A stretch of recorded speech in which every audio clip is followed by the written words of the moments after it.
Mdirwa. Right, yeah, let me start again. So my name is Mavis Mdirwa. I'm the project coordinator for Power of the Mind Networks. So what we do at Power of the Mind is we give people a platform so that they come and share their stories and their experiences. We are more of an awareness platform where people come and talk about different issues in the society.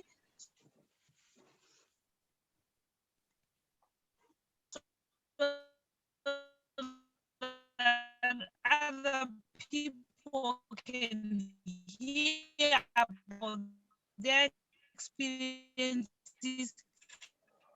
And also, because we are part of the mind, how people think about certain things, we are here today to listen to our story. So that's power of the mind. Can we have someone else introduce themselves? CB? Yeah, I'm CB. I live in Leeds. I'm here to support Mavis project. I work with CBT therapy. I work in a mental hospital. Yeah, so I'm here to hear more about the topic about women abuse and support others. Thank you, my sister CB. Kulu, you are next. I can see you there. And thank you very much. Good evening, good people. My name is Gudulego. I'm just here by invite from Mavis. I'm here to listen and share with you my personal opinion. And thank you very much. Thank you so much, Nkulu. Yeah, although he's saying I personally invited him, he's here to give a voice to men. He's the chair of a men's group called Men Also Do Matter. So these issues, we can't discuss them in isolation. We can't just have women sit there and talk. I always want to make our platform inclusive, where we have both women and men coming together and talking together and sharing ideas and their perspective of how they see issues in the society. So that's how Nkulu is here. Welcome, Nkulu, to the platform. Thank you very much. Yes, who else can I see? Say, please, can you introduce yourself? Good evening, everyone. My name is Shay. I live in Liverpool. I got the invite, saw the invite on the WhatsApp page, and it's a big subject being discussed, and that was what interests me to be here and to hear what angle this forum is going to look at it. Good evening. Good evening, and thank you very much, Say, and you are very welcome. Everyone is welcome to give their whatever they think about. When we have that open discussion, we want everyone to contribute actually to the whole thing. Hi, Mrs. Grace Mkupe. Grace. So, hello. My name is Grace Mkupe. I'm a retired social worker.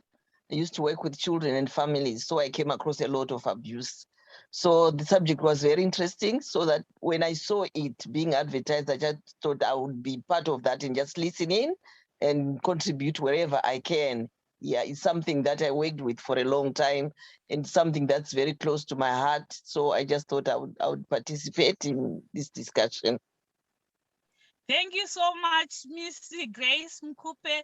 I'm sure you are invaluable to this platform because you already have the experience. You are also a professional in that field of work. So please feel free to comment whenever you have something to say. Okay. Laura, everyone, how are you? Some of you know me. I work with Auntie Mavis with Power of the Mind as IT support. It's literally everything to do with IT. I think I'm there. And just giving us this platform to save money instead of traveling across the country to be together. We use IT to empower each other to do that. Thank you. Thank you and welcome, my little sister Laura. So now we go to the person, the big person today. Farisai, please, can you introduce yourself? Hi, everyone. My name is Farisai Demwa. I'm based in Wolverhampton. And I'm coming here today from two perspectives. One, lived life experience of domestic abuse, and two, as a professional. The approach I'm taking today is sharing my own story, my own experience, and I'm just hoping that people can pick the ripple effects of domestic abuse when it's not dealt with. And we can also have a conversation about those ripple effects. So I have not focused on statistics or on quoting people who've done their own researches and stuff like that, because I chose to focus on those things that we rarely talk about, things that seem maybe unrelated to domestic abuse, but are actually pertinent to it. And I'm just hoping that together we can put our own views, and it will help me as well to help the ladies that I help. I'm a mindset transformation coach, and I focus on women mainly, but lately it seems men are also coming up who have had to deal with trauma related to abuse. So yeah, I'll start by telling you my story so you can understand. All right, my sister. I just want to put a background to the whole thing, and also there's something about your Zoom. I don't know where there's an echo somewhere. You might have too many gadgets, I think, which are switched on. You need to switch off some of them, my sister Fari. So the background to the story is that as Power of the Mind, why we've decided to actually focus our attention on domestic abuse is because last year I decided I wanted to sort of put a social group on Zoom where people were coming to mingle and form friendships, men and women, and with the hope that they were going to find love and that sort of thing.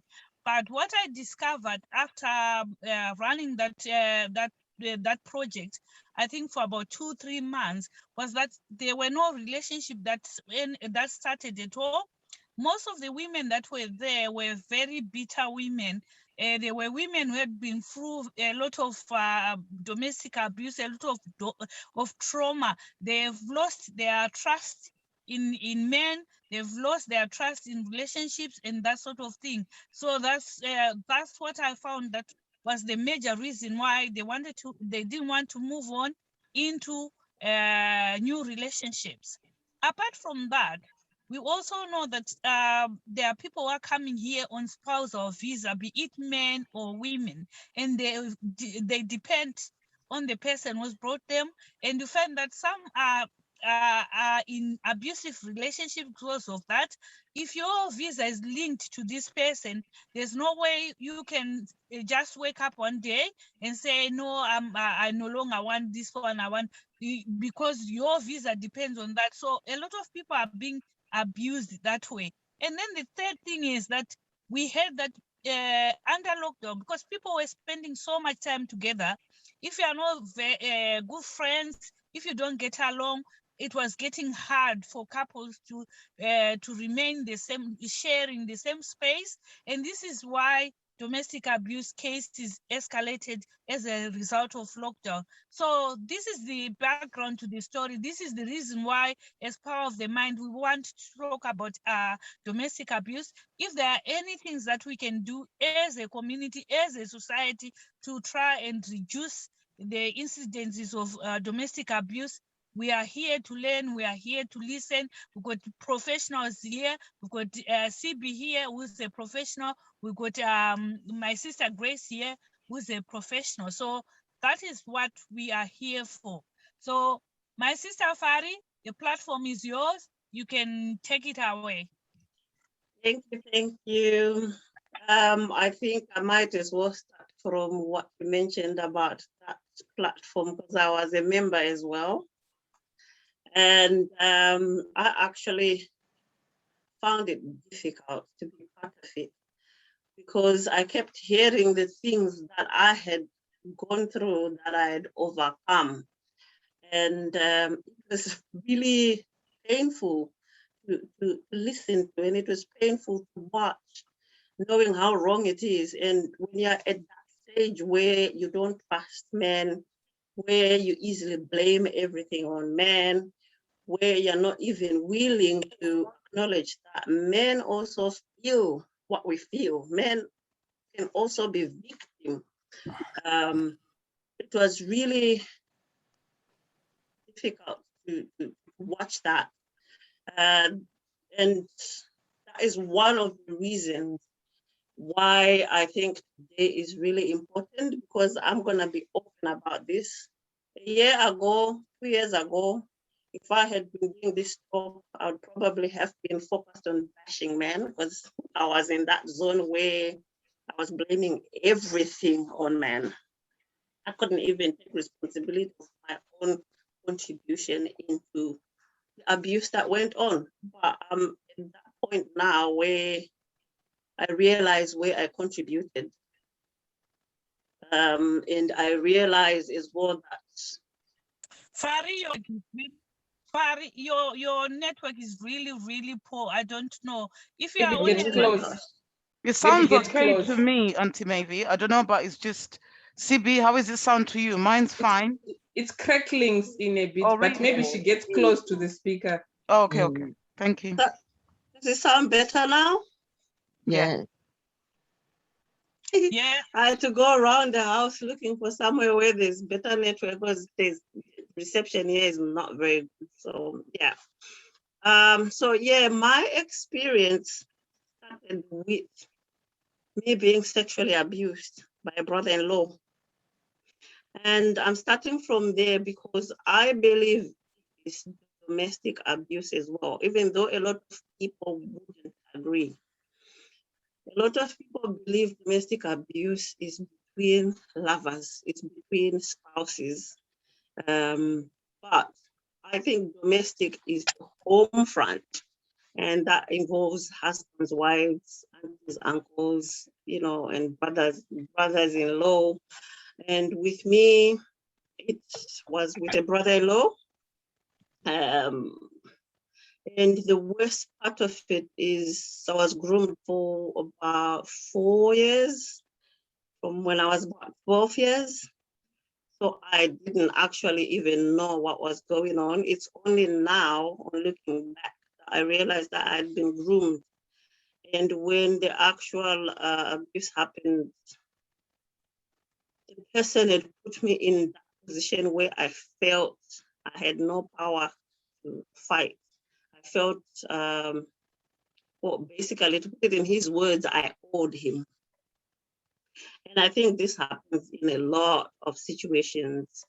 Auntie Mavis mentioned somebody bringing you to the United Kingdom as a spouse, whether it's the wife bringing the husband or the husband bringing the wife.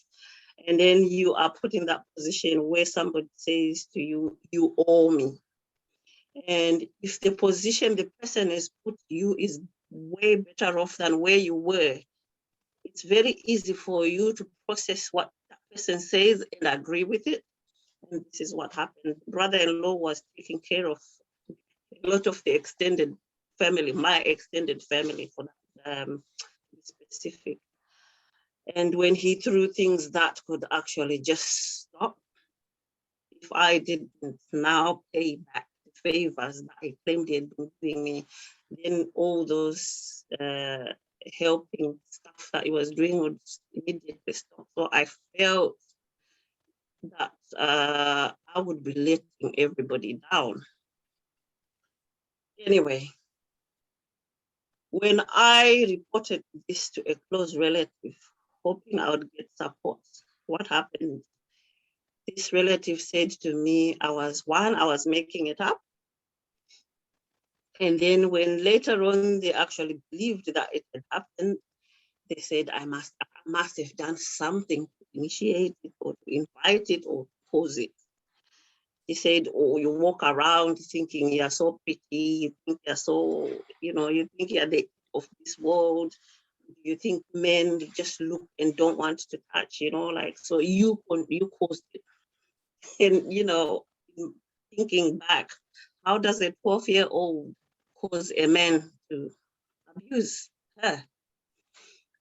Anyway, I was sworn secrecy. I was told this could harm my mother. My mom was a single mom. I watched her work 3 jobs to keep us going, and anything to do with my mom, I would protect her with my life. So basically, that was what he punched on, and that was what this relative that I told punched on as well.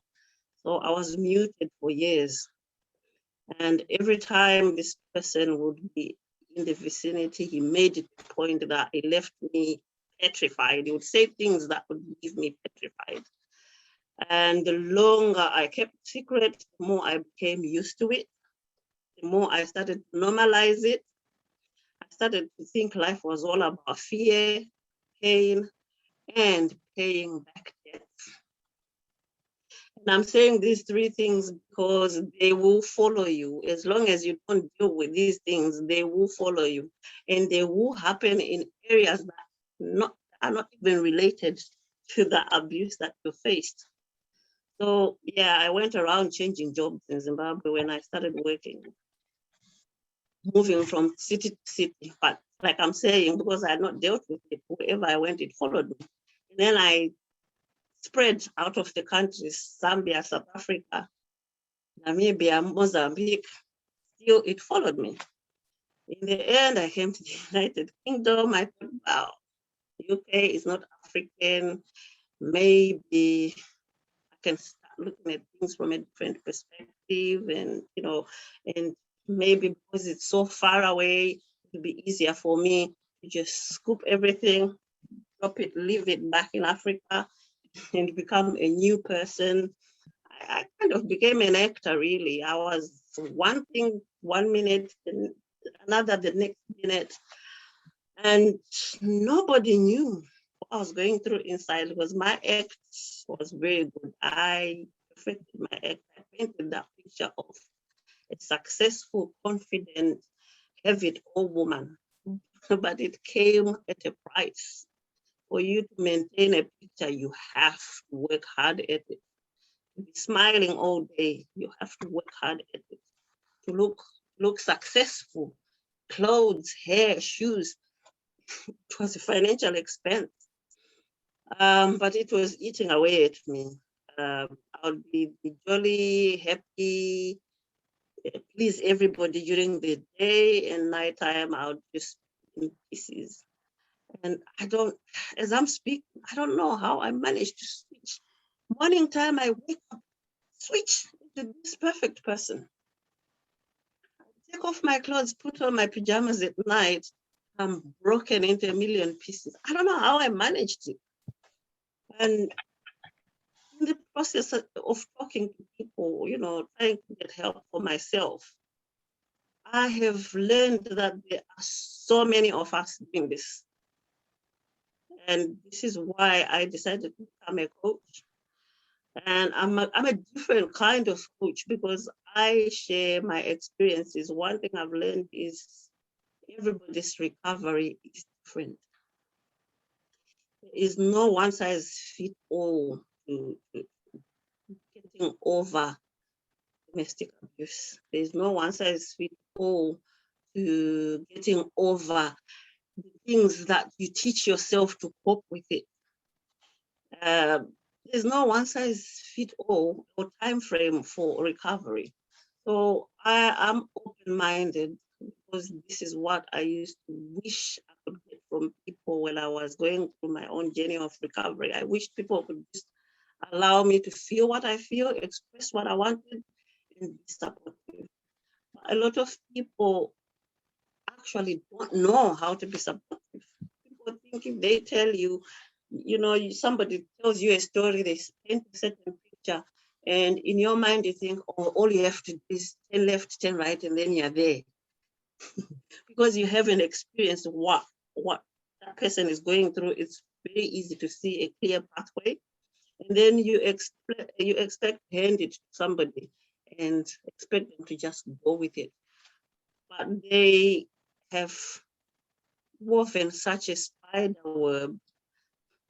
It's not that simple.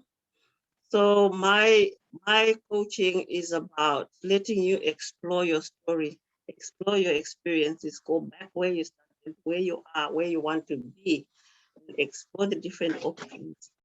And believe that you can try this. If it doesn't work, you can try something else. Anyway, I came to UK feeling that I was filthy, because that's what I was told. I was worth nothing, because that I was told.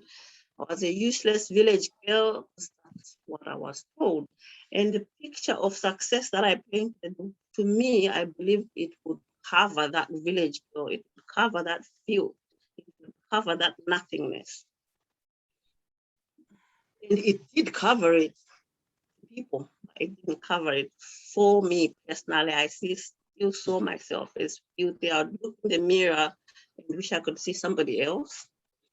And because I felt it was nothing, I believed it was nothing, I actually attracted toxic people. I attracted both, actually, to be honest, good people and toxic people. But I always grabbed onto the toxic because I believed it was toxic. And I believed I didn't deserve a good guy. And I actually thought I was protecting the good guys from me. You know, you don't want to bring your dirty stuff to somebody who is clean, somebody who is good. I didn't want to do that. So I created a spiral of abuse. Every relationship that I would go into was abusive. A few times I was in good relationships, but I would sabotage because I always thought it must be a catch. How can this person actually see value in me when I know I have no value? There must be a catch. So I would end up destroying that myself. And I then buried myself in work, study. I was studying and working. I didn't want any free time, because free time meant I was thinking, and I didn't want to think about these things, so I kept myself busy. And the body can take so much before it cracks. The mind can take only so much before it cracks. And 2017, I ended up having this major meltdown while I was driving. And I drove into a wall. I had this major accident where I had ankle injury, knee injury, back injury, shoulder injury. And I was basically believed to, the medics believed I was never going to be able to walk again. And when I was told this, I just thought, you know, there's no life. I've already been battling all these things, and now this is being added on top. And this has happened because I'm drained, I'm tired, I've given the act my everything. I've got nothing else to give. And now I'm going to be crippled. Now I'm going to be relying on people. I just thought, you know what, I can't do this. I'd rather be dead. And I did attempt suicide. But when it's not time, it's not time. I still, up to today, I still don't know how I survived that attempt. Because when you think of it, if anybody does that, then I've hardly ever heard of somebody who survives that kind of thing. I'm not going to share what I actually did, because that might be quite sensitive to some people. But yeah, I'm still not sure how I survived it. Anyway, from that time, I believed that I must have survived it for a reason. I'm facing the sun. Sorry, let me just shut the window.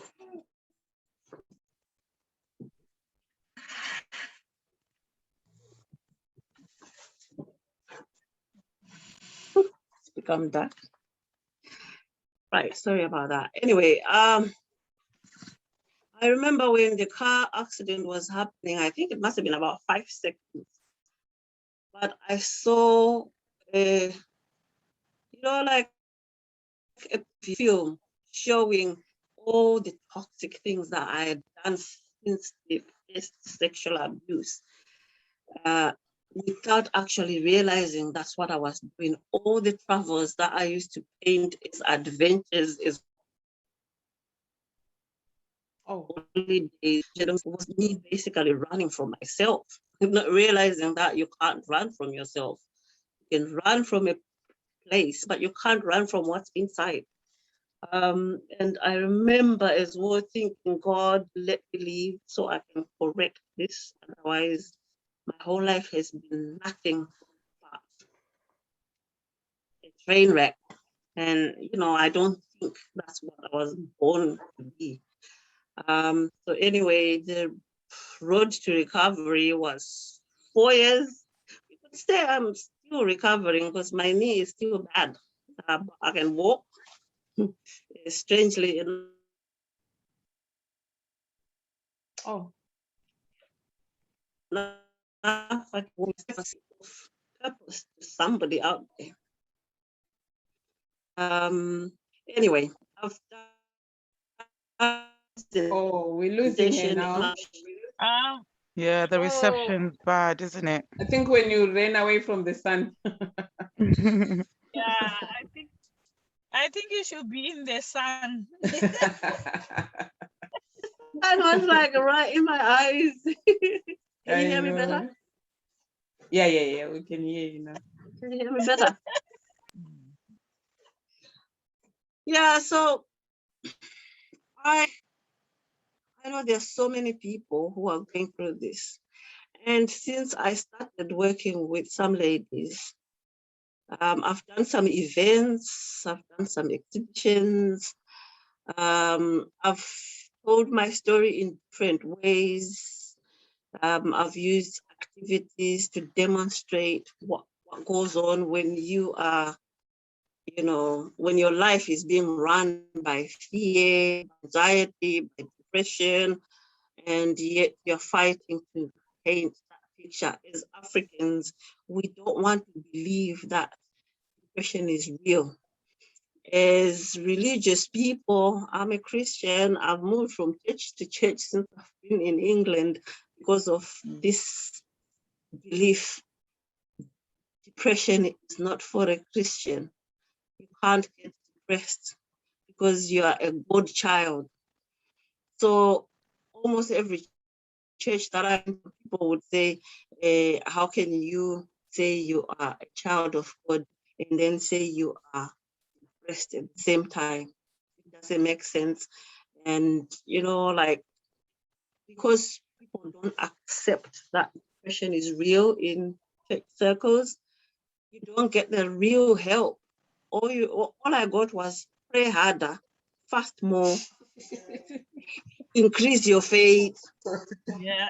We are all praying for you, and it's not working because you don't have faith.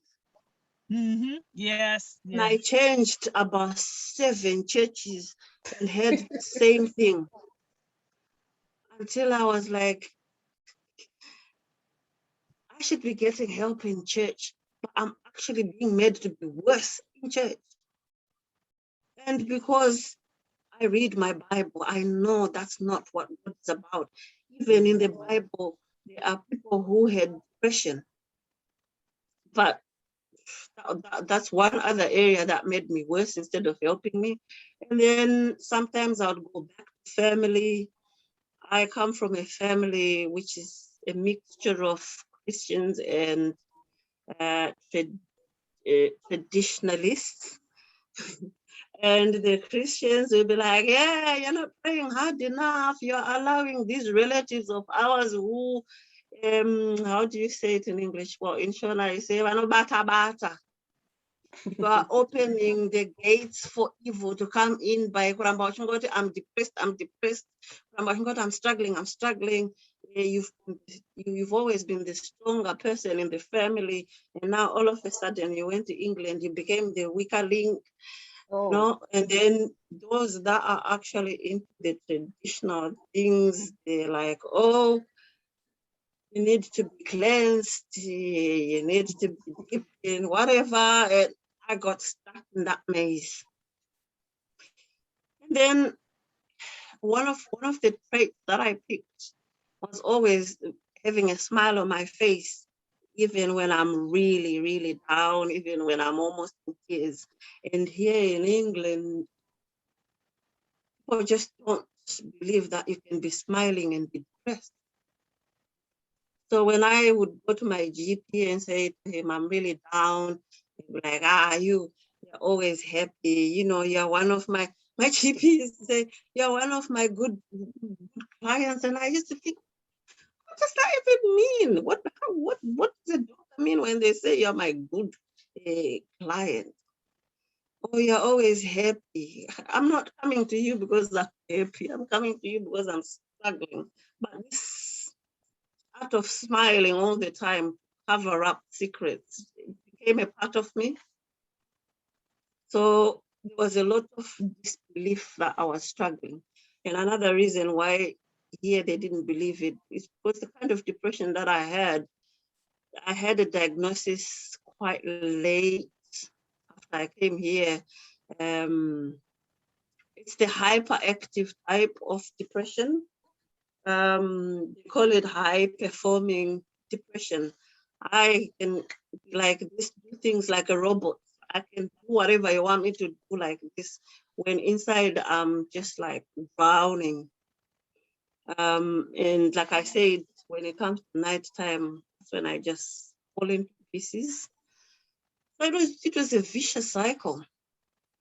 And I ended up in a relationship here with a guy who is a professional, mental health professional, who completely understands how my depression works. And he pounced on it and took over my life for his own benefit until he left me wiped clean with debt and a whole lot of other stuff. So the vicious cycle stopped when I decided, you know what, instead of looking out to people for what I can do to get over this, maybe I need to take time out and look within myself. Try to believe in me. That strength that my family said, oh, you were always a stronger person. I was always strong for everybody else. And I decided, why don't I be strong for myself for a change? Forget about what everybody's saying. Forget about everybody's perspectives and views and ideas, and sit with yourself, look within, explore yourself. What can you do? I mean, I was very realistic. I didn't expect to find myself overnight. But I looked at it this way. I've already spent about 30 years of my life trying to find myself in people. What have I got to lose if I can invest another 30 years of my life finding myself within me? So yeah, I did a timeline, trace back. What were the things that I liked? What were the things that used to bring happiness to me, that used to make me feel proud of myself before this abuse started? And I went back to that. And I was attacked left, right, and center. How can a professional mental health nurse be doing these silly things? How can a life coach be doing these childish things? You know, everybody had their view about what I was doing, those that are friends with me on Facebook, they know I was sharing it. I just decided I'm not going to listen to people. I'm just going to go on my challenge and let them watch things unfold. Sometimes I made myself worse, but I picked myself up and put aside what I tried that was wrong and tried something else. It all culminated into me going back to my passion for craft, get myself back. Started doing crafts, started doing craft workshops with other women, and doing showcases and exhibitions of what we made. And I even did some craft workshops with children. And just seeing that smile that comes out of somebody when they've created something for themselves was enough for me to smile. And seeing what I created myself for myself was enough for me to bring a smile and to start believing in myself, not in what people believed I was. And so today, as we speak, I've put myself on 2 challenges, 2 90-day challenges.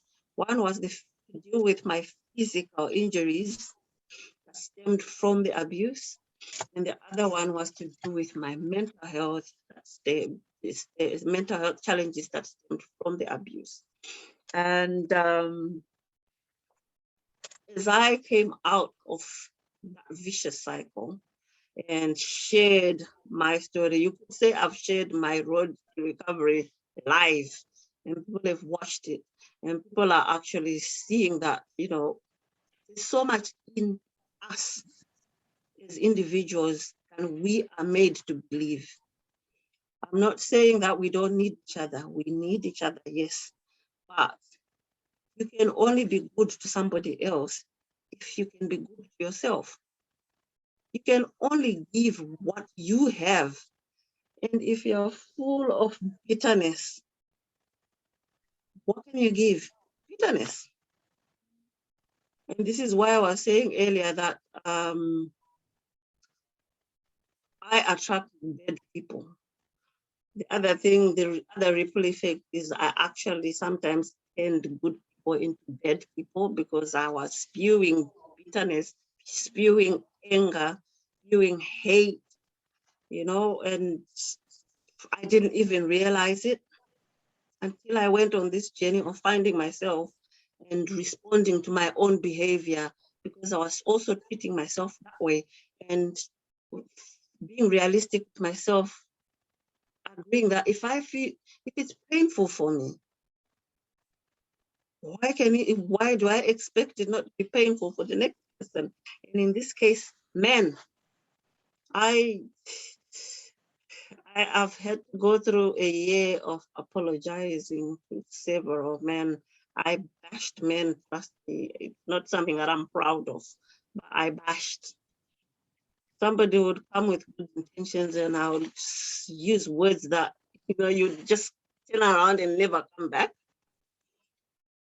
And now that I'm clean, that vicious cycle that I went through, it's almost like an addiction. I had to be detoxified. It was a combination of my own efforts and professionals' efforts. I don't want anybody to get me wrong here when I say find yourself and help yourself. I am not saying professionals are not helpful. They are helpful. There are certain areas of your struggles that need medication.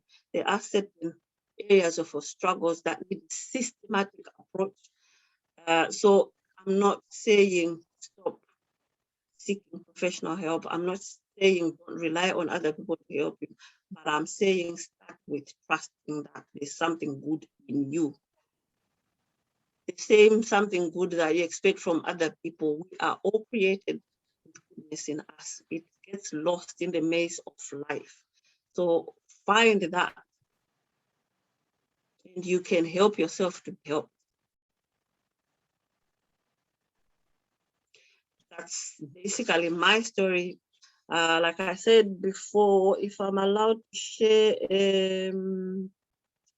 the screen, I did a presentation Okay, let me Where just give you permission to do that. There we go. Yeah, you yeah. can now.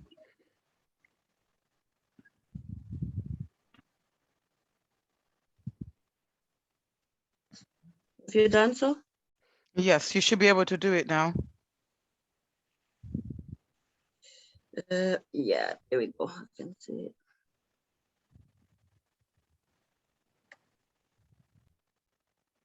Okay, can you guys see it? Not quite. It's blank at the moment. Oh yeah, yeah. There we go. Yeah, Okay, Yeah. you see it now. yeah. Yeah. Yeah, Right. yeah, F5. my sister, you're gonna just share something like 2-3 minutes, because we also want to give the platform to other people so that they can comment and everything. I hope it's just something that's about 2-3 minutes. Yeah, it's Okay. just a few highlights. Okay. You can read it yourself, but I think if I read it, it'll be quicker. Yeah. Here I've actually. Yeah, if you can just summarize each of it of the PowerPoints, just because they've got headings, isn't it? So you can just summarize, so that we want to give other people time to speak as well. So if you can do it in 3 minutes or so, it will be fantastic. Yeah, okay. Yeah, I picked these definitions so that people can understand why I was saying domestic violence is not just about couples and it's not just about married people and stuff like that. And there's a difference between abuse and violence. So abuse is a pattern of abusive behavior or acts with an intention to exert power and control over another person. And violence, behavior involving physical force intended to hurt or harm or kill. And I put domestic just to highlight that it's not about just couples. It relates to the running of a home or family. And in this case, the abuse becomes the way the home is being run.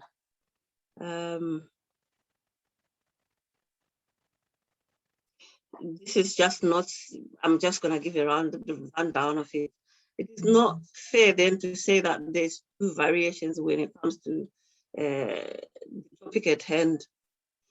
With me, my ordeal started with abuse from a brother-in-law, not a partner, not a lover, not a husband. But then it spiraled into all my other relationships. And people think abuse is the actual physical abuse or sexual abuse, but I believe that grooming is also a form of abuse, because this is somebody preparing you and honoring you.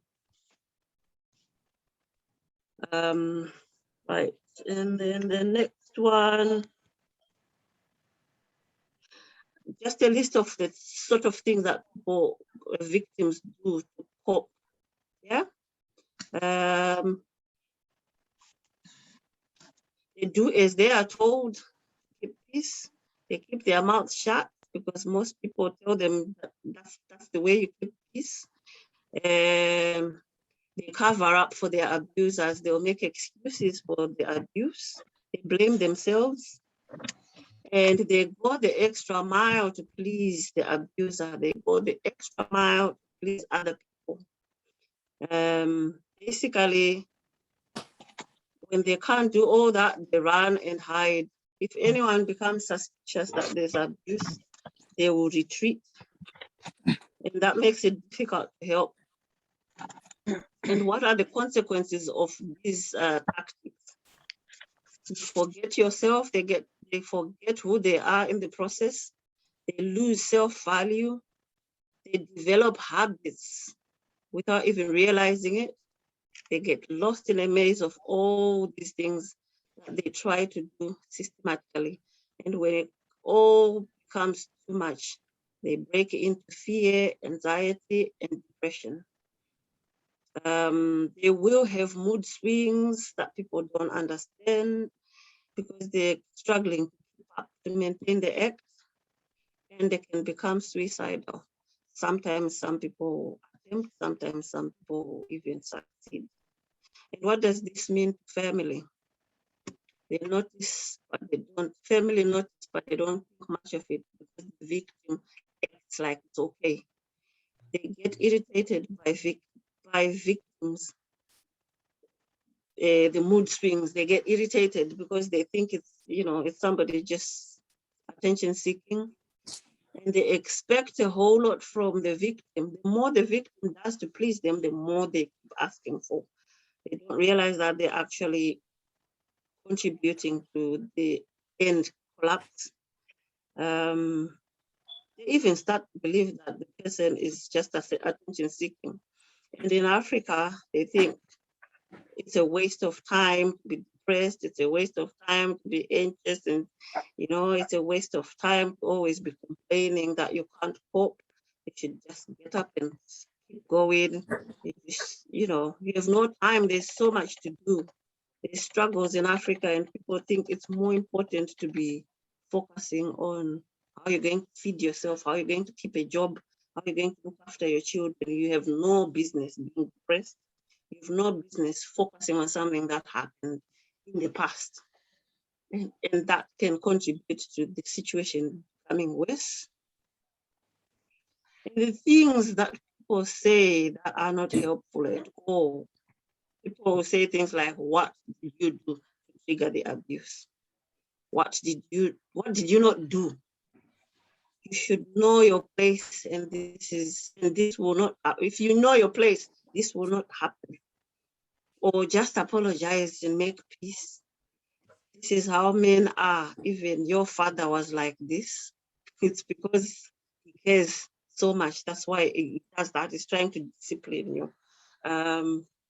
And in case of men, victims, people will say things like, you can't be abused by a woman because you're a man. Or they'll say, oh, that shows you're weak. Or they'll say, don't talk about this again, you embarrass yourself. Men also can be victims. In religious places, you hear things like, pray about it. He's a man of God, you can't report him. I'm praying for you, or fast until something changes. Your blessings will come after the suffering. The prayers are not working because you don't have faith. And if you decide to leave the marriage, they'll tell you divorce is a sin. And they'll say things like, you are cursed, you need cleansing, oils, and stuff like that. The ripple effect of abuse that might not even be related. People think it's not related. Mental health deterioration, stress, anxiety, depression, sometimes hallucinations, the loss of job because you become very unpredictable and your performance gets affected when you face financial difficulties, family dysfunction, family breakdown, and you as a victim can become violent as well and abusive in retaliation. You can pass on this abusive behavior to your children because they see it as normal. And your erratic behavior by victims can be harmful to themselves, and it costs a lot of money for professional help. I was lucky that I was in England where I didn't have to pay directly for it. But if you can imagine in Africa, it costs a lot of money and it can impact the extended family. And suicide is something that is always on the surface for some people. As I said, some people will attempt. And in traditional circles, people will say things like, you cannot shame the name of the family. We will talk to the person that's the abuser and set that person straight. You must have done something to invite this abuse. No one will want you once they know you've been abused. You are just attention seeking. Where do you get time to be depressed? You are bewitched and cursed. It's not abuse, it's love. So yeah, this one is just saying, so what do we do? I'm opening the floor to people. What do we do? What are your thoughts? What are your comments? And what are your suggestions or your questions? Right. Thank you very much. Thank you so much, my sister Farisai, for your powerful story. And we do learn a lot from people who actually come out and share their stories, because most of the time, Laura, please, can you stop sharing the, yeah, thank you. We learn a lot from people who come forward and want to share their story so that a lot of people can learn. From what you have said, you've already said that there are things that I've picked up, like that is not just between lovers. The UK government now recognizes that children are actually affected by growing up in an environment of abuse, and they are working hard as well to actually make sure families are happy and everyone is happy. And this is the reason why we are here as well. We want to create happy families so that children grow in a good environment. The other thing that you touched on is about it being cultural, that culturally we say even if things are happening, you're not allowed to say them. And the other thing that is really traumatic is the fact that you have said, what did you do yourself? There's something that you have done that has invited that form of behavior. You are only a 12-year-old, and there's this grown-up man who should actually be reasoning and be the adult in the situation. But you, as a child, you are being told you should actually have safeguarded yourself. So those are there are cultural aspects as well that we want to actually tackle and challenge as a society. So for now, we want to open the floor to everyone to say what they want to say. If you've got questions, you can ask. If you've got something to say, you can say. Then at the end, I'm gonna give about 5 or so minutes to our sister CB so that she closes the whole discussion.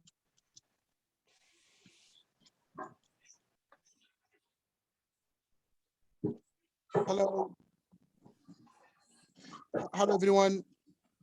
Hello. Apologies. Yeah, my camera is off because I'm at work and I'm going to be started driving like someone else. I can see the deck of the car as well. First and foremost, my name is Toby from the Ahmadiyya Muslim community. I would like to thank Sister Fari and the rest of the team who have organized this a very, very, very wonderful program. Abuse against children, no matter whatever faith or religion or color or creed you have, I think we need to come together. And it's important for us to recognize and speak out about these problems without thinking is a taboo, or you know you're gonna bring this to the family and this and. It's so sad that these things are happening, not only in Zimbabwe or Gambia or anywhere we are seeing these things. And indeed, we as ambassadors of the African continent, I think we need to come together and put our imams on account. We put our pastors or reverends on account so that they are answerable. And even those individuals who are using that is traditional, how on earth a grown-up man, I cannot bear this. But indeed, thank you very much once again for organizing such a wonderful program. I'm mindful about time. May God bless you all. Thank you. Thank you, Toby, for that comment. So, like my sister said, she has said about the role of the religion as far as domestic abuse is concerned. So it should actually be all religions, like you've said, the Muslims, everyone should actually be fighting with one voice actually to tackle this issue in the community. Toby, have you left your contact at all? My contact I can leave, but I'm sure Sister Fari, she has it 110%. But indeed, I can drop in the text. Okay. Yes, I have this. I'm liking the 110% B. I have his contacts. He supports my vision. So yeah, he's always there. I will share his contacts with you. All right. Thank you so Yeah. much. Yeah, anyone else who wants to pass a comment, who wants to ask questions? Like I said, we've got CB, who's a wellness practitioner. We've got Grace as well, who's a social worker who worked in this field. I think Caroline's got a hand up. Caroline? Caroline, can you, all right, I didn't see. Okay. I just want to thank you with this program. I saw it on WhatsApp for ladies of UK. I live in Leicester. And I just want to thank you with this program. I've been going through this abuse, and you know, with African men, he used to shout in front of the kids when he's shouting at me, and to belittle me in front of the kids, even when I try to say that, can you stop shouting in front of the kids because it won't be nice. And then he said when he was brought up, his dad used to shout at his mom. So he's now nearly 60 years. He's still alive. So they have to know that the marriage is not a bed of roses. So it had to affect the kids. And I'm now regretting that. I wish if I had acted long back ago, but unfortunately at the end I had to call the police to be on a safe side with the kids because he was now threatening to kill. So I just want to thank you with this program. And I'm now feeling that I'm not alone. There are some people who have gone through the abuse. Thank you for the program. That's what I want to say. Oh, thank you so much, my sister Caroline, for coming forward and actually opening up about what an issue that has gone on in your life as well. So this is what we want to do as a community. We want to open up and talk about these things and find common ground or common ways of how we can tackle domestic abuse. It's happening, it's going on. As a community at times, like we're us Zimbabweans at times, we don't want to talk about these issues. We think of them as being dirty issues or whatever things, but we need to be actually speaking and empowering those people who are going through domestic abuse. My sister Caroline, have you left your contact as well? Yes, I did. Yeah, thank you. Okay. I need to contribute, please. Yes, sir, you can contribute. The speaker, I really empathize with you with what you've gone through. And for me, I like problems to be tackled from the root. Yeah. Because in the UK, the domestic abuse apparatus they've got in place is to destroy the perpetrators. You know, the victim got so much support, like legal support. I believe these people can be fixed because we are all product of all bringings. You know, I grew up very badly, but I'm so glad, I'm grateful to God that I had a father who was praying and fasting that God changed my son. I would have been opposite of what I am today because God answered my dad's prayers and God sent different people my way. Most of them were not even church people. You know, these people actually changed. I started smoking when I was 7. So I had early start the wrong way. But I'm so glad for what I become today. But my point is we are all product of all bringings. Nobody wants to really do that to you, but something is in them that made them to be that. They can't stop it. Our system, instead of supporting the victims alone, our system is supposed to be able to fix these broken people, you know, and that is what I thought we are missing from there. It's just like we have hatred when we hear about domestic abuse against the perpetrators. The perpetrators actually were victims themselves of wrong upbringings, you know. Yeah.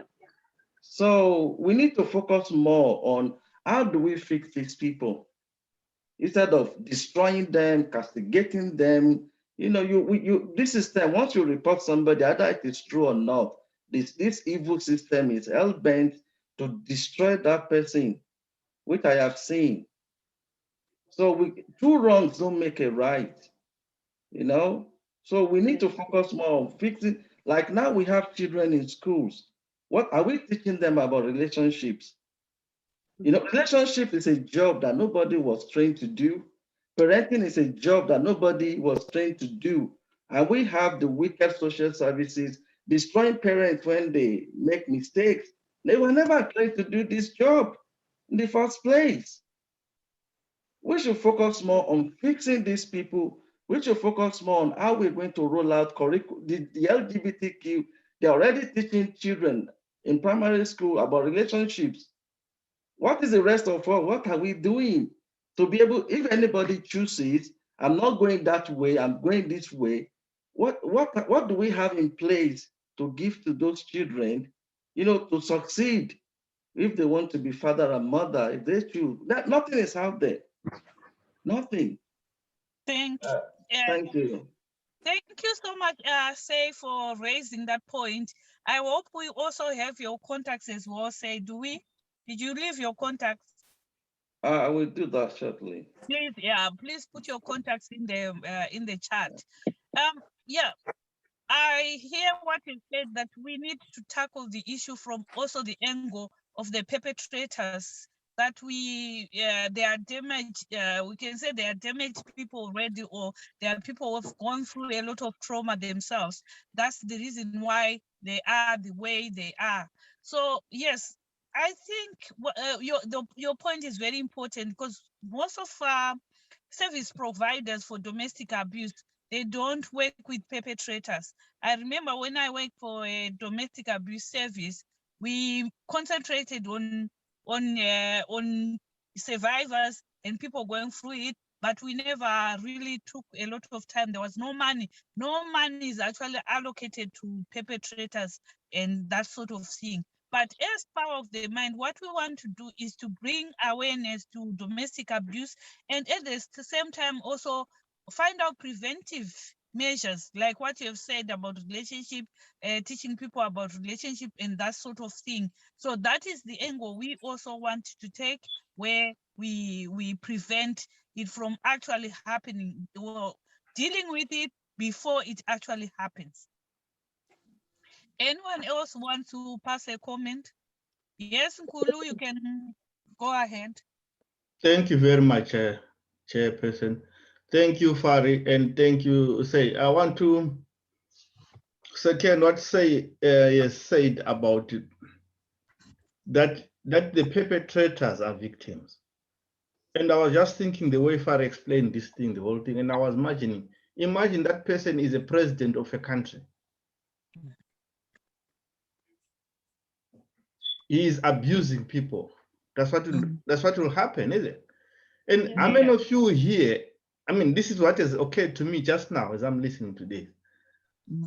How many of us here have ever thought some of our presidents are just victims of abuse and they're abusing people, just like the TV? But we don't see it that way.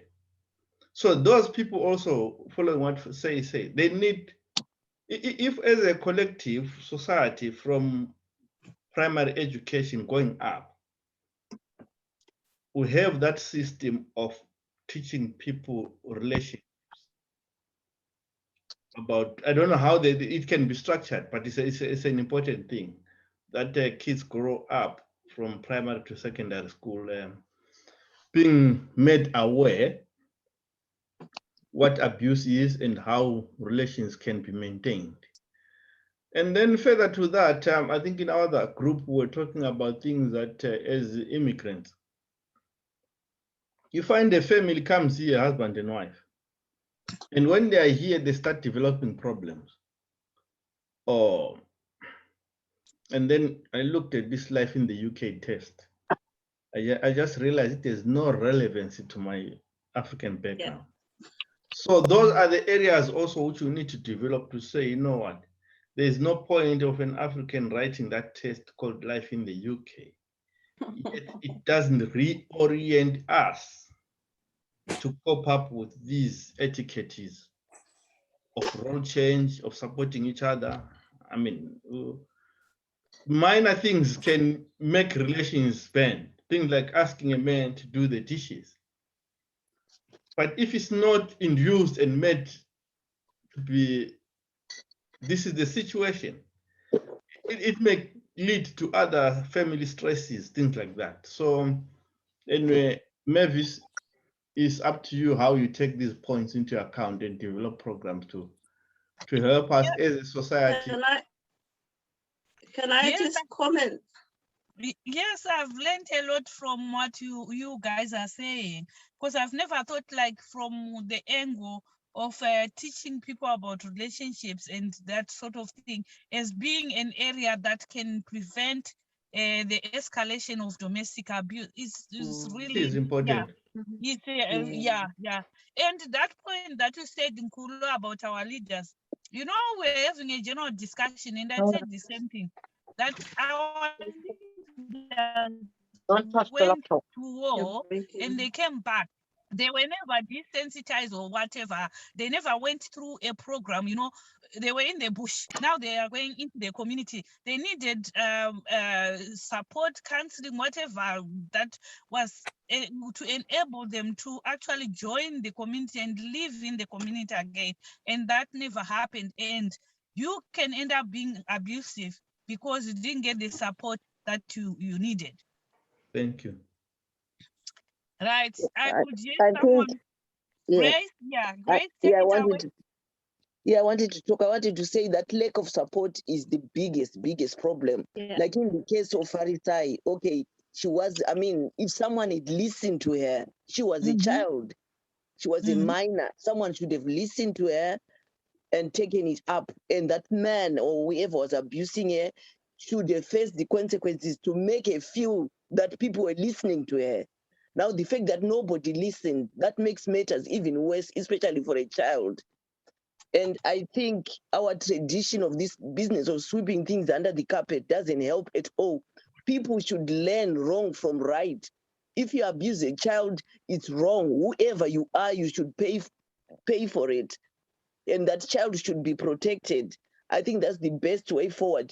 And we adults as well, parents, we should always listen to our children and take the side of our children because they are the weaker people in all this abuse. So we should listen to our children. So if people had listened to her and given her the right support and taken that away from that perpetrator, I think things wouldn't have been as bad as they are, because it went on for so long because people were not listening to her.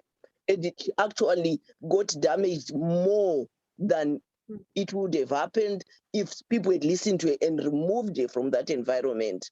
So I think us as Africans, we should really tell parents that they should listen to their children and get the right support for their children and for themselves as well. I mean, advice to help that child. I think that's the most important thing, to listen, whether it's a child or an adult or a woman being abused. People should listen and help and point her in the right direction to get support. I think that's the most important thing. Thank you. Thank you so much, Grace. I want to take up on that point that you have said about minors being abused.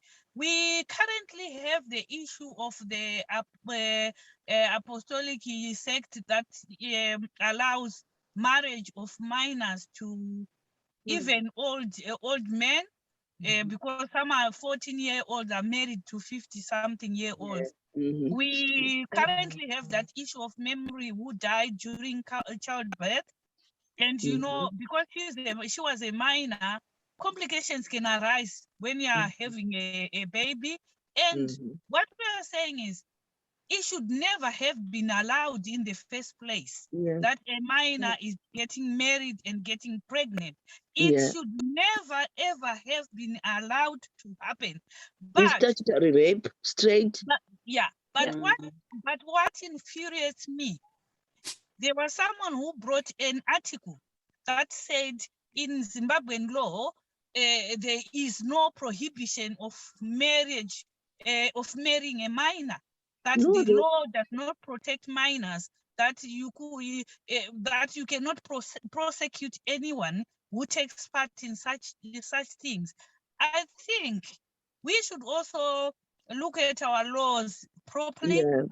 If Maybe there are, in Zimbabwe, there's statutory rape, so There that is one statutory person rape. is, yeah. Because I remember Teura Nongo did something about that while she was still minister of something. Yeah, health and whatever. Yeah. For So there underage, Yeah. I haven't had any persecution of for somebody underage. I haven't heard positive. That's what I was going to say. Yeah, for So the adults, law- yes, they stand up for you. They are really strong with that. But for underage, I haven't had, unless I've missed something.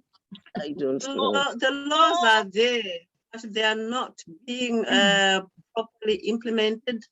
Yeah. And I think the main reason is those people that are supposed to be reinforcing those laws are the abusers. Yeah, Yeah. the My sugar abuser daddies. was somebody very important. I was told, you are a village girl. This is a person that is respected in this country. Can you imagine yourself standing there telling your story and him standing there telling his story? It will be your word against his, and you will never win it. That's Yeah. I looked at continuation of it the like grooming that, and I now. was like, yeah, there's no way I'll win it. Yeah. That's the continuation of the And this grooming, is because they are why the grooming as law is just a tick box. The Yeah. law is there, yes, Yeah. but it's not being reinforced because it will put all those people in trouble. Because So the ones who are in power are the ones going Yeah. out in the schools, picking Yeah. up little girls at schools, and they are the sugar daddies. And how can they make the law legally or make it put it into action? They won't, because they are benefiting. They're getting their egos rubbed by these small girls. Yeah. No one should be above the law, really. I mean, yeah. it's sad. It's sad that it ends that way, but no one should be above the law. So this is where we are as a community. We have an uphill task. We got a mountain to climb as a community. And, you know, we need to start from somewhere. This is where we are starting. My sister CB, it's now your turn. Just give us 5 minutes of what you think as a wellness practitioner. Oh, I thought Grace was going to. No. I'll listen to you now. I'll listen. Grace has already spoken. You are the only person who hasn't spoken in this whole thing. Okay. I was going to mention about also like what you were saying, Mavis, that we need to also let our children be aware. I think traditionally our parents don't talk about sex when you are below certain age. It's a taboo. For your mom to tell you that if you see somebody doing this, you have to let me know. It's all that we also need to introduce to our children from a young age, even creche, even because some people have gone so far to start abusing children and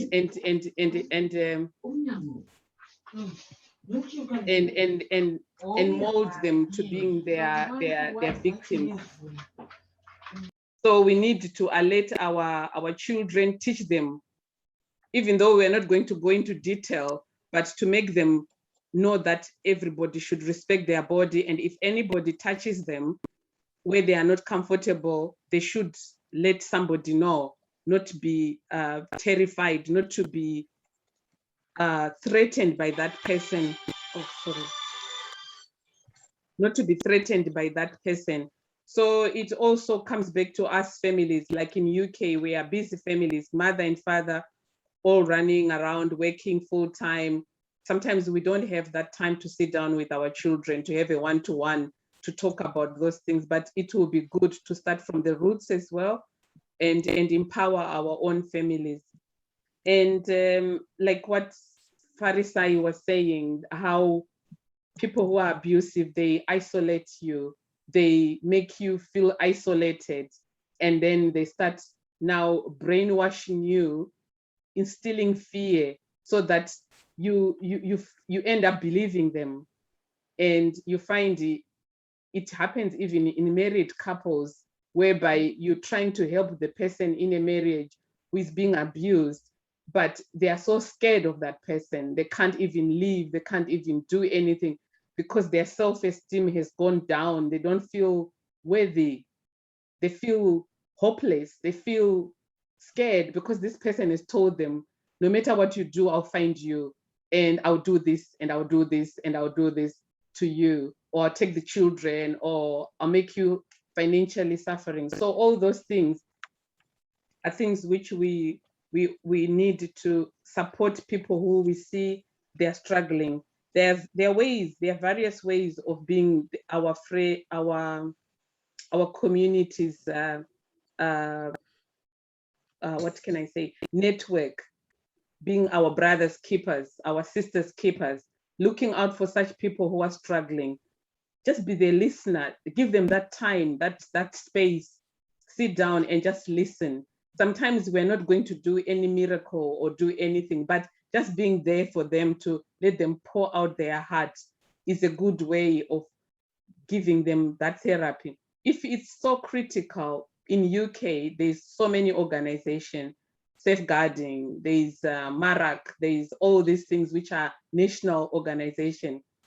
You might have to get into safeguarding and refer them. And also make the person who is distressed feel safe and comfortable. And you might need to maybe go somewhere quiet, make them feel comfortable. Because if you go to their house, you try to speak, they'll be on edge. They just think this person is going to walk in anytime. So they won't open up, they won't relax, they won't tell you the full story. So maybe take them somewhere quiet, in a restaurant, a cup of coffee, or even in the park where they know there's no walls, nobody's going to peep in and listen.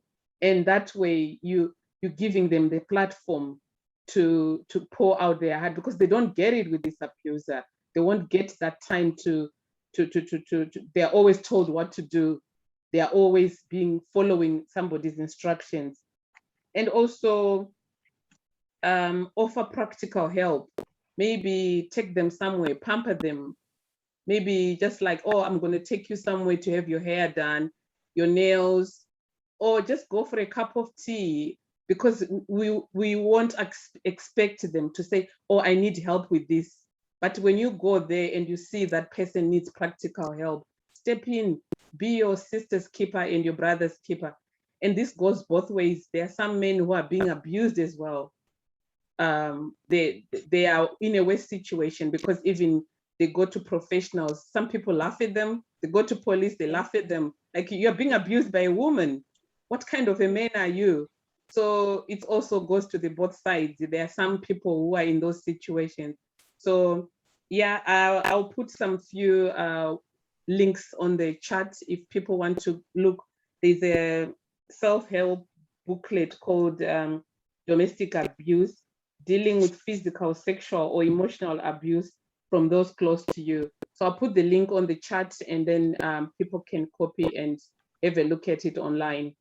All right.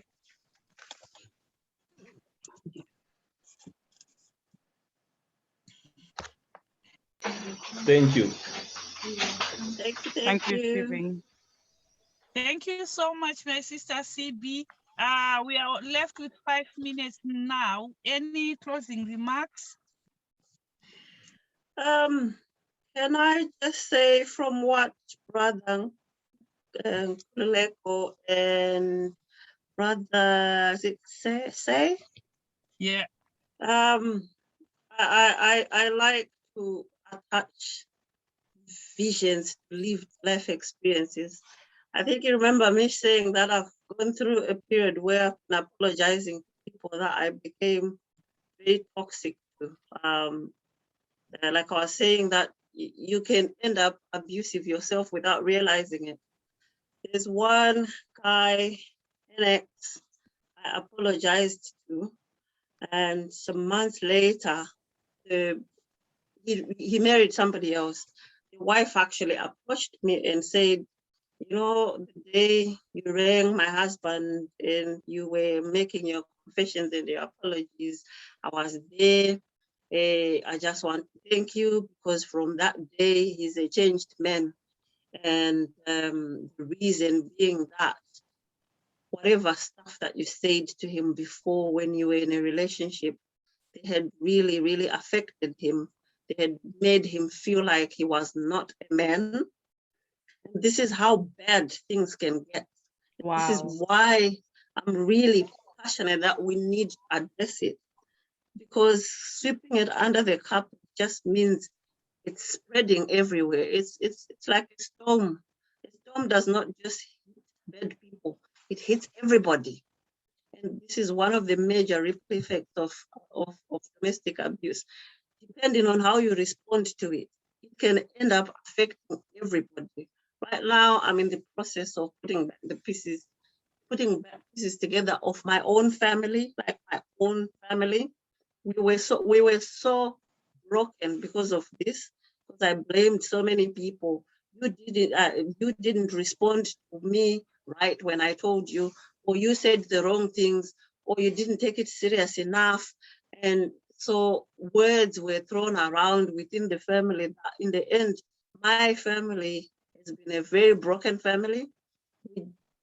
I wrote a book recently that was published in May. We have read that book, and we are starting to talk as family. We are starting to mend the broken bits, that we have thrown at each other. We reached a point where we didn't even understand why we were fighting as family. But because I brought that into action, I had to acknowledge it. And from there, I'm talking to my family. Most people don't ever hear me mention mother, sister, brother, but I have 4 siblings. I hardly ever talk about them. And now I talk about them because we are mending what was broken. And this is why I really was glad that I was invited to do this talk. And this is why I took the approach of a lived life experience rather than the professional. Because some of these things, when we are talking as professionals, the systems that we use, there's no slot for this kind of talk that I'm doing. Me getting myself sorted is actually helping a whole lot of other people getting sorted. Some people who were damaged that wouldn't even relate their damage to my own damage. And I'm really thankful that there was 2 men here. I'm hoping you can share some of these things with your fellow men. We don't always hate you. Sometimes the hate that we display is kind of a defense mechanism. Yeah. And unless we have this dialogue, we will always be on different sides instead of being on the same, or on the same platform. We will always be like two armies fighting each other, and there will never be a solution that way. Thank you. Thank you very much, my sister, Fari. And Thanks, Fari. you are a very resilient person. You are able to stand there. Let's just clap for my sister Fari just for a minute, just a second. Right. Thank you. Thank you so much for sharing your powerful story, for making yourself vulnerable by coming and talking about yourself. A lot of us were very sensitive. A lot of people are sensitive. They don't like to talk about themselves, but I love the fact that you've come and you have shared your story with passion, with all that emotion and everything. I could feel it. Every feeling that we were going through, I could feel it myself because of the passion and everything that you put into that story. So where do we take it from here as Power of the Mind Networks? As I have already said, we are running a series of domestic abuse workshops. So in September, we got 4 domestic abuse workshops being run by a relationship coach. They're gonna be on every Wednesday. So this relationship coach is gonna talk to us about different things, different issues, but all with the intention, like what someone has said, to talk about relationships, how to know about how to know that your relationship is a healthy relationship and that sort of thing. So we have 4 of those going on, and as part of the mind, we also have been funded to run workshops, cookery sessions online. We're talking about domestic abuse as well. We're gonna give ourselves about 10-15 minutes at the end of the cookery session so that we talk about domestic abuse. So this is where we are as an organization, and would want a lot of people to actually come and participate in most of our workshops so that we learn together, so that we change our minds together and our perceptions together. Thank you very much for everyone who's attended this Zoom. And thank you once again. Thank you to Fari. Thank you to the attendees. Thank you to our professionals, CB and Grace, who gave us all their knowledge around the subject. Anything you want to say back to me then? Thank you so much. Thank you so much for the opportunity. Yeah. Thank you. Although I'm IT support, I learn a lot. Thank you. You see, without you, we wouldn't be doing this anyway. Oh, so thank you, Sis you Mary. are playing a big part. Yeah. You get free information, Laura. Yes, I know, right? I like you. Don't put me on the spot. I listen, it's good. Thank you. I think you are doing a great job, Fari, and it's not an easy journey, but you are doing a great job. It's so empowering to see how far you've gone to heal yourself, and you're doing all the right.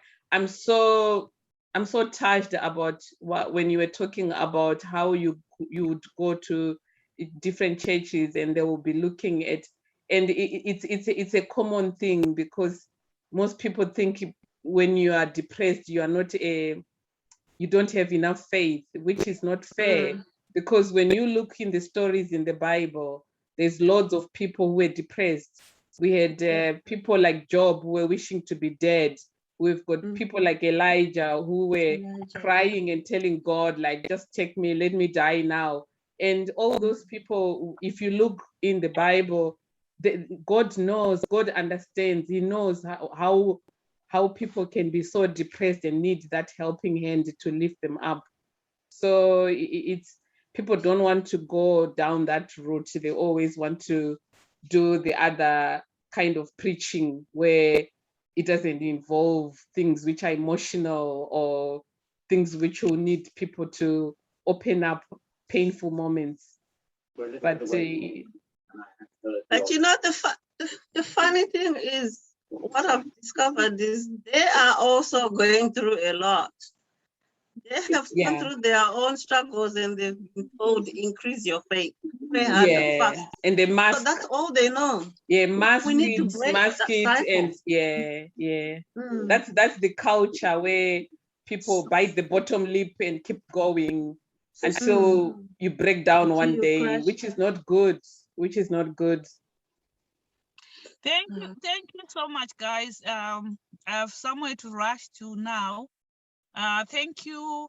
We're gonna send you invites for our next workshop, so that I hope you'll be able to come in and share with us as well. Thank you so much, and have a good evening. Enjoy your weekend, and love you all, and bye-bye. Thank you very much. Cheers. Bye. Thank you. Bye-bye.